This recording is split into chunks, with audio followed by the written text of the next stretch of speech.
Good morning students. Online lecture की कड़ी के अंदर मैं महिपाल सिंह एक बार फिर से आप सभी लोगों का स्वागत करता हूं। तो लास्ट टॉपिक जो अपन ने पढ़ा था प्रीवियस क्लास में वो था जो नर्व सेल है, अर्थात मेन जो स्ट्रक्चरल और फंक्शनल जो नर्व सेल है न्यूरॉन, उसके बारे में अपन ने कम्प्लीटली स्टडी कर लिया था। आज अपन स्टडी करेंगे न्यूरोगेलिया या न्यूरोग्लियल सेल। न्यूरोगेलिया या न्यूरोग्लियल सेल।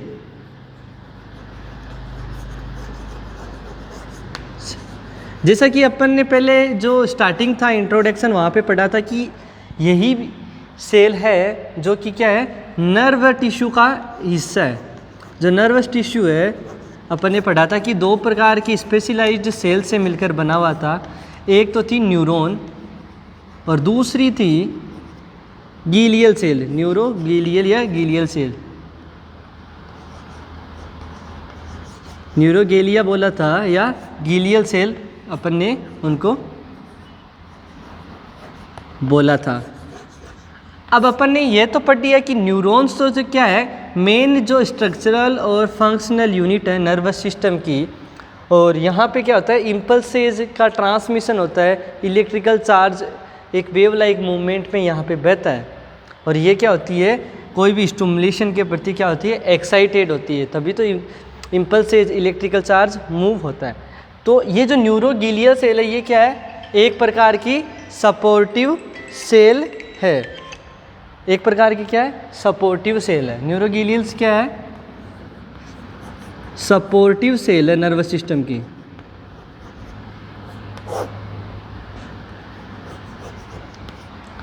कि भाई नर्वस सेल्स है, न्यूरॉन्स है, उन न्यूरॉन्स को सपोर्ट करने का, न्यूरॉन्स का जो ढांचा होता है, तंत्रिका कोशिका का जो ढांचा होता है, उसको सपोर्ट प्रदान करने का काम किसका होता है, न्यूरोगीलिया का।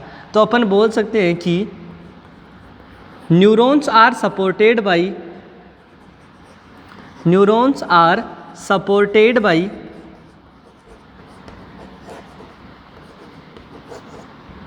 Non excitable. दरअसल ये क्या होती है, एक्साइट नहीं होती किसी भी एक्सटर्नल स्टिमुलाई के प्रति, ये एक्साइट नहीं होती।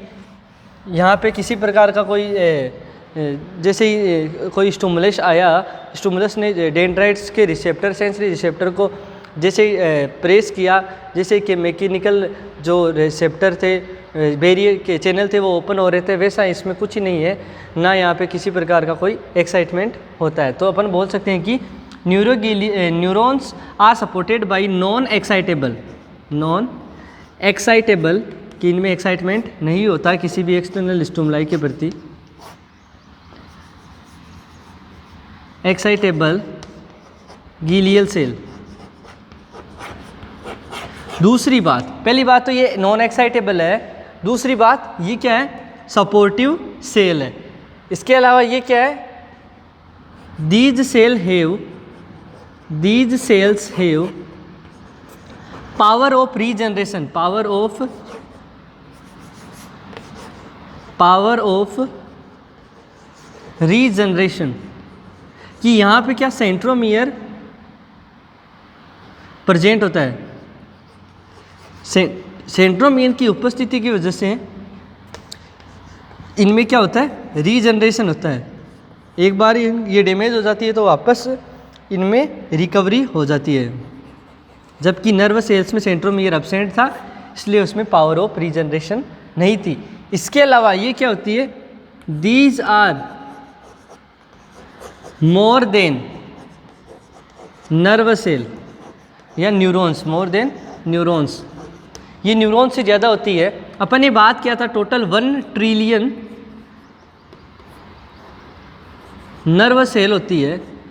नर्व सेल कितनी होती है, 1 ट्रिलियन होती है।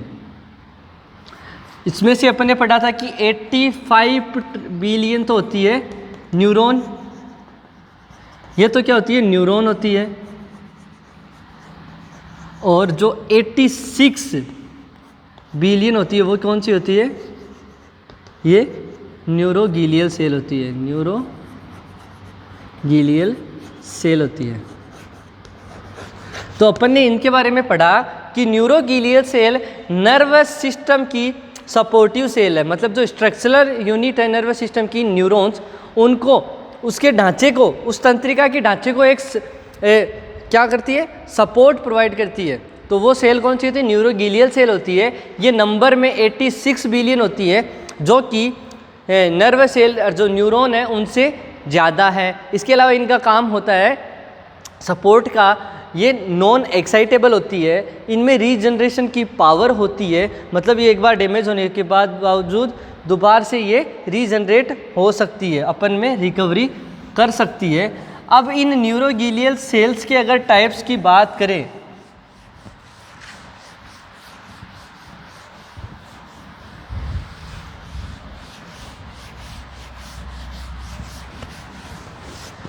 ये न्यूरोगीलियल जो सेल है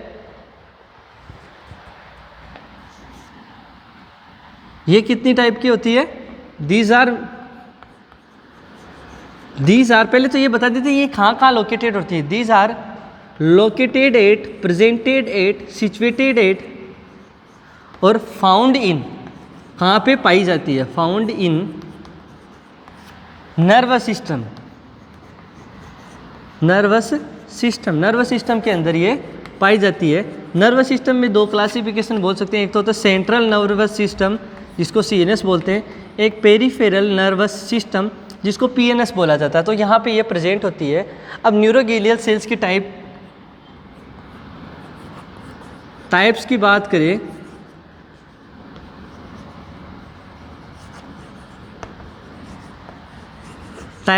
करें, न्यूरोगीलियल सेल्स की, तो कितने टाइप्स की होती है, उनमें सबसे जो मोस्ट होती है वो होती है एस्ट्रोसाइट्स, सेकंड मोस्ट होती है ओलिगोडेंड्रोसाइट,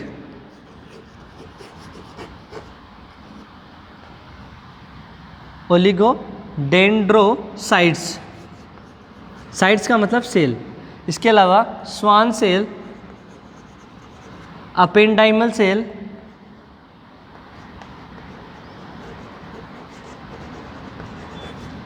और लास्ट वाली होती है माइक्रोगीलियल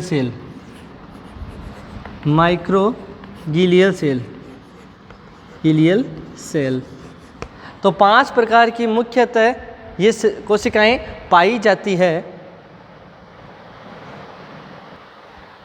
तो हम सबसे पहले शुरुआत करते हैं एस्ट्रोसाइट से। न्यूरोगीलियल सेल्स के टाइप्स है ये, इनमें सबसे पहले ये क्या है, नर्वस सिस्टम की सपोर्टिव सेल है और इनके अलग अलग प्रकार है। तो उनमें जो पहला प्रकार है वो है एस्ट्रोसाइट।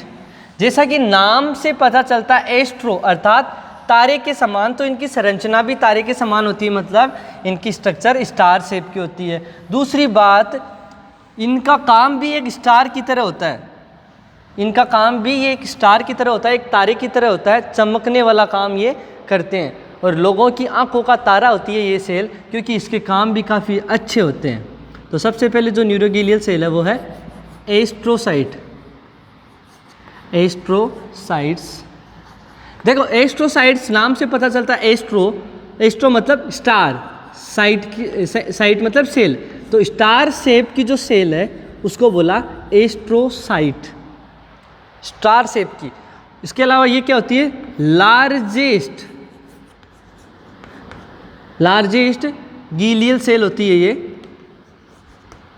इसके अलावा मोस्ट अबंडेंट गीलियल सेल होती है, मतलब सबसे ज़्यादा पाई जाने वाली,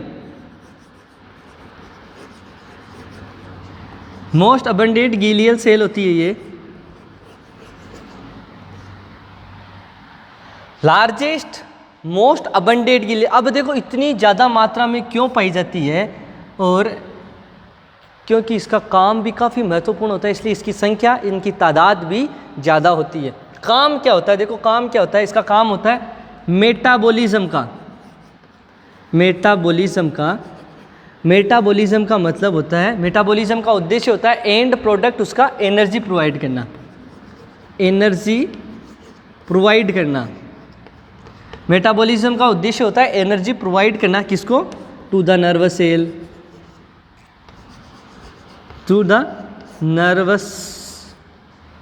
सेल या टिश्यू बोल सकते हो आप। एनर्जी प्रोवाइड करने का इनका मकसद होता है, इनका उद्देश्य होता है मेटाबॉलिज्म, सबसे महत्वपूर्ण काम। इसके अलावा अगर बात करें इसके काम की, तो इसका काम क्या होता है? ब्लड ब्रेन बैरियर का फॉर्मेशन करना, ब्लड ब्रेन बैरियर का फॉर्मेशन करना। तो ब्लड ब्रेन बैरियर का फॉर्मेशन करना। देखो ब्लड ब्रेन बैरियर क्या होता है? एक सेलेक्टिव मेम्ब्रेन होती है, एंडोथेलियल सेल्स की मिलकर बनी हुई सिलेक्टिव मेम्ब्रेन होती है। ये मेम्ब्रेन क्या करती है? किसी भी चीज़ का जो ब्लड के अंदर है वो इस बैरियर को क्रॉस करती है या नहीं करती। ये क्या है? एस्ट्रोसाइट्स है। ये क्या है? एस्ट्रोसाइट्स है। मानो ये एस्ट्रोसाइट्स है। एस्ट्रोसाइट्स क्या करेगा? ये ब्रेन की यहाँ पे क्या करेगा? एक एंडोथेलियल सेल्स की बनाकर एक लाइनिंग मेम्ब्रेन बना देगा। अब ब्लड लेवल डिसाइड करता है कि ये चीज़ जानी चाहिए आगे कि नहीं जानी चाहिए, क्योंकि ब्रेन के अंदर जो टॉक्सिक सब्सटेंस है, हार्मफुल सब्सटेंस है, केमिकल्स है, ड्रग्स है, उनको जो ब्रेन को नुकसान पहुंचाते हैं, हानि पहुंचाते हैं, उनको एंट्री करने से रोकने का काम होता है। और ये डिसाइड करता है, ये ब्लड ब्रेन बैरियर डिसाइड करता है कि कौन सी चीज़ इससे को क्रॉस करनी चाहिए मेम्ब्रेन को। सिलेक्टिव परमेबल मेम्ब्रेन ही होती है एंडोथेलियल सेल की बनी हुई, कि कौन सी चीज़ इसको क्रॉस करेगी और कौन सी नहीं करेगी। ये काम होता है ब्लड ब्रेन बैरियर का। और ब्लड ब्रेन बैरियर का काम क्या होता है? ब्रेन को हार्मफुल और टॉक्सिन जो केमिकल है, ड्रग्स है, सब्सटेंस है, उनसे प्रिवेंट करने का। इसके बाद में एस्ट्रोसाइट्स का अगर और काम की बात करें तो एस्ट्रोसाइट्स क्या करती है? प्राइमरी फेगोसाइटिक सेल होती है। ये प्राइमरी फेगोसाइटिक सेल। फेगोसाइटिस का साइड सेल वो होती है जो सेल दूसरी सेल्स को किल करती है, जो फॉरेन पार्टिकल्स होता है उनको किल करना, एनग्लब करना और उसके बाद में उनको बॉडी से एक्सक्रीट आउट कर देना। तो फेगोसाइटिक होती है एनग्लब करने वाली, खाने वाली, मारने वाली, जो फॉरेन पार्टिकल, जो हार्मफुल जो भी चीज़ें होती है, बैक्टीरिया, वायरस, फंगाई जो भी होती है, उनको किल करने का। तो अब जब कभी भी कहीं पे भी बॉडी के अंदर फेगोसाइटिक सेल आती है तो मतलब फॉरेन पार्टिकल, फेगोसाइटिक सेल मतलब फेगोसाइटिक सेल तो ये होती है, सॉरी, फेगोसाइटिक सेल का काम करती है मतलब जब कभी भी बॉडी के अंदर कोई फॉरेन पार्टिकल आता है या फिर कुछ भी हार्मफुल सब्सटेंस या कोई बैक्टीरिया, वायरस, फंगाई आता है, तो सबसे पहले ये पहुंचती है वहाँ पे, उस साइट पे जहाँ पे इंजरी हुई है, उस साइट पे जहाँ पे फॉरेन पार्टिकल आया है, डिटेक्ट हुआ है, तो सबसे पहले ये वहाँ पे पहुँचेगी और ये जाके वहाँ पे जो सबसे पहले बोलते हैं ना, मुखिया आता है, मुखिया आके देखता है, फिर पीछे वाले लोग आते हैं, फिर काम करते हैं। तो ये प्राइमरी फेगोसाइटिक सेल है, मतलब सबसे पहले ये जाएगी और काम शुरू करेगी। उसके बाद में जो मेन फेगोसाइटिक सेल है माइक्रोगेलिया, वो आएगी और वो कंप्लीट फेगोसाइटिस प्रोसेस को करेगी। ठीक है, तो ये बात भी ध्यान में रखना है। इसके अलावा ये क्या करती है, जो नॉन माइलिनेटेड एक्सोन होते हैं, नॉन माइलिनेटेड एक्सोन होते हैं, एक्सोन होते हैं, वहाँ पे क्या करते हैं, नॉन माइलिनेटेड एक्सोन में ये क्या करती है, इंसुलेटर का काम करती है, इंसुलेटर का काम करती है। इंसुलेटर का मतलब बता दिया, इंसुलेटर का मतलब बताया था कि आयंस की एंट्री को, कुछ भी आयंस की एंट्री को क्या करना, रोकना, जो आयंस की एंट्री है उनको रोकना, एक्स्ट्रा सेलुलर को इंट्रा सेलुलर में जाने से और इंट्रा सेलुलर को एक्स्ट्रा सेलुलर में जाने से रोकने का काम किसका होता है, इंसुलेटर का। इसके अलावा इम्पल्सेस की ट्रांसमिशन को फास्ट अप कर देना, वो भी इंसुलेटर ही होता है, तो इंसुलेटर का भी काम करता है। इसके अलावा डिटॉक्सिफिकेशन का काम करता है, ये डिटॉक्सिफिकेशन का भी काम करता है ये। इसके अलावा अगर बात करें अपन इसका और क्या काम होता है, तो मेन जो काम होते हैं वो होता है ये सब चीज़ें। ठीक है, कि ब्लड ब्रेन बैरियर का फॉर्मेशन करना, मेटाबॉलिज्म का काम करना, प्राइमरी फेगोसाइटोसिस का काम करना, तो ये चीज़ें तो क्या अपन को याद रखनी है। इसके अलावा ये प्रेजेंट कहाँ होती है, लोकेशन क्या होती है, तो ये लोकेटेड होती है found in between blood vessel of CNS and nerve tissue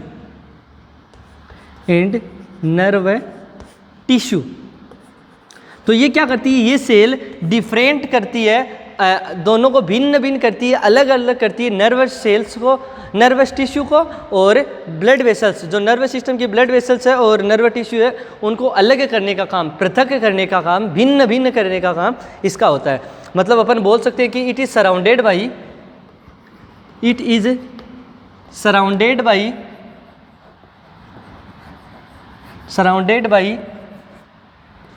blood vessels of CNS, blood vessel of CNS। Central nervous system की जो ब्लड वेसल्स होती है उसके चारों तरफ ये क्या पाई जाती है, सेल्स पाई जाती है। तो ये चीज़ भी आपको ध्यान में रखना है।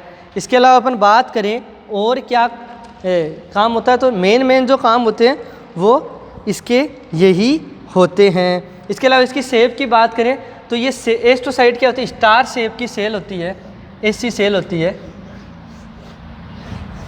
और यहाँ से अगर इसका फ्री एंड पार्ट को देखें तो ऐसा लगता है कि स्वेलिंग आई हुई है और फुट जैसा दिखाई देता है, तो इसको बोलते हैं फुट प्रोसेस। जो एंड फ्री पार्ट होता है एस्ट्रोसाइट का उसको फुट प्रोसेस बोला जाता है। ऐसा लगता है कि पैर के जैसा है और स्वेलिंग आई हुई है, तो ये चीज़ें ध्यान में रखना है। इसके बाद में अगर नेक्स्ट जो सेल की बात करें अपन एस्ट्रोसाइट्स के अलावा, एस्ट्रोसाइट क्या है, लार्जेस्ट है, मोस्ट अबंडेडेड है, मोस्ट इंपॉर्टेंट होती है, स्टार ऑफ नर्वस से सिस्टम होती है, स्टार शेप की होती है। इसके एंड पार्ट को फूड प्रोसेस करते हैं, ब्लड ब्रेन बैरियर का फॉर्मेशन करती है, प्राइमरी फेगोसाइटोसिस का काम करती है, इसके अलावा मेटाबॉलिज्म का काम करती है, इंसुलेटर का काम करती है, डिटॉक्सिफिकेशन का काम करती है, ब्लड ब्रेन बैरियर का फॉर्मेशन करने का काम करती है। तो काफ़ी महत्वपूर्ण काम होते हैं, सबसे ज़्यादा भी पाई जाती है और सबसे बड़ी भी होती है। इसके अलावा जो दूसरी होती है वो होती है ओलिगोडेंड्रोसाइट। ओलिगोडेंड्रोसाइट्स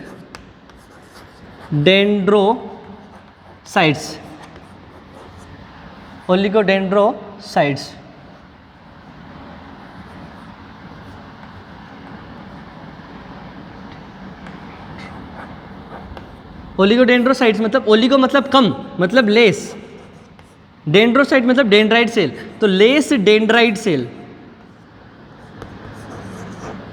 ये लेस डेंड्राइट सेल होती है। और ये क्या होती है, स्मॉलर देन एस्ट्रोसाइट से छोटी होती है। इसके अलावा ये क्या होती है, सेकंड स्मॉलेस्ट सेल होती है, सेकंड स्मॉलेस्ट गीलियल सेल।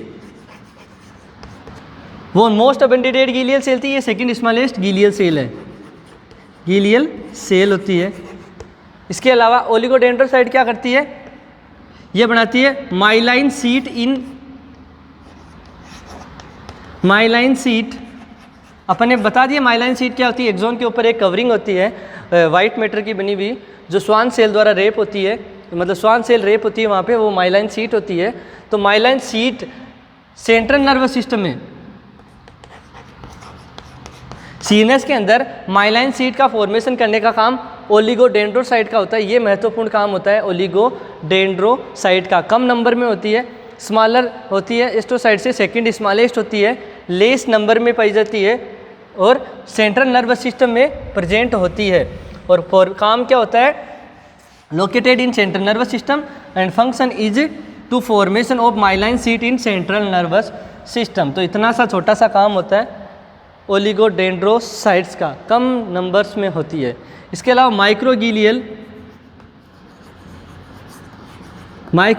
सेल, ये स्मॉलेस्ट सेल होती है। ये क्या होती है, स्मॉलेस्ट गीलियल सेल होती है, स्मॉलेस्ट गीलियल सेल होती है, प्रेजेंट इन या found in blood vessel, found in blood vessels of central nervous system. Central nervous system के ब्लड वेसल्स में पाई जाती है, स्मॉलेस्ट गीलियल सेल होती है और मेन फेगोसाइटिक सेल होती है। मतलब मेन काम होता है जो bacteria, virus, fungi, foreign particle उनको किल करके फेगोसाइटोसिस का जो मेन काम होता है वो इसी का होता है। Main phagocytic cell. तो ये बात भी ध्यान में रखना है। इसके अलावा अगर बात करें अपन माइक्रोगिलियल के अलावा, तो वो होती है स्वान सेल। ये छोटी छोटी है, छोटी छोटी बातें इनके बारे में ध्यान रखना है। स्वान सेल फ्लैट शेप की होती है, स्वान सेल होती है ये फ्लैट शेप की होती है, फ्लेटेड चपटी होती है, फ्लेटेड सेल होती है। और ये क्या करती है, फॉर्मेशन ऑफ माइलाइन सीट